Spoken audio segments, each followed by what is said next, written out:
Bonjour à toutes et à tous. Nous parlerons dans cet épisode de notre série Vie cosmique, dans son volet La Palestine parlons-en, de l'appartenance et de l'identité. L'appartenance sociale détermine en général l'identité, quoique avec les mouvements migratoires, les choses ne sont pas aussi simples. L'identité est ce qui différencie chacun de nous des autres. Elle est représentée dans les sociétés étatiques par une carte d'identité nationale depuis le début du XXe siècle. Ce papier a suscité à ses débuts l'appréhension des citoyens qui considéraient qu'apposer les empreintes digitales sur une carte était réservé aux criminels. Mais la réalité identitaire est tout autre. Elle peut être plurielle, religieuse, ethnique, linguistique, nationale, comme elle peut être idéologique ou corporative ou tribale ou amicale ou autre. Et l'importance de l'une ou de l'autre de ces identités peut changer au cours d'une vie pour différentes raisons, comme elle peut s'opposer à celle de l'adversaire et de l'ennemi.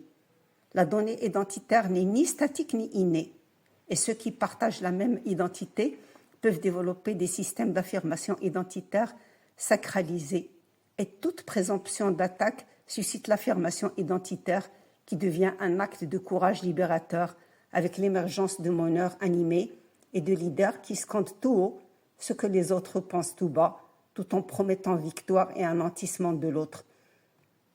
Et en justifiant la belligérance et l'animosité, en puisant dans des événements fictifs ou réels qui peuvent remonter loin dans l'histoire narrative, le tout argumenté par des noms, des dates, des chiffres, et qui n'ont de réalité que ce qui peut servir la cause plaidée.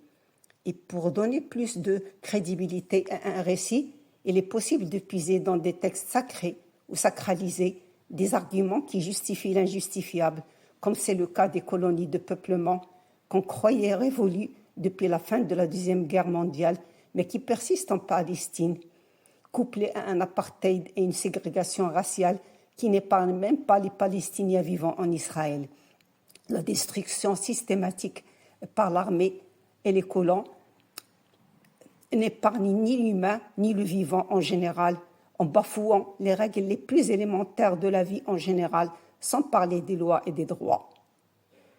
Mais l'identité peut aussi passer par le paradigme « connais-toi toi-même », autour duquel ont brodé les philosophes depuis la Socrate, les spiritualistes de tous bords et même les courants de développement personnel. Cette connaissance peut aider à jeter des ponts entre les êtres humains et réconcilier l'individu avec lui-même en pacifiant son lien vertical avec son créateur et son lien horizontal avec ses semblables et en cultivant une éthique respectueuse en dehors des sentiers battus du capitalisme débridé. Il est grand temps de faire ensemble notre examen d'identité. Elle peut être multiple et enrichissante comme elle peut être une et destructrice. Le choix nous revient et il est déterminant de notre qualité de vie à tous, sinon de notre survie.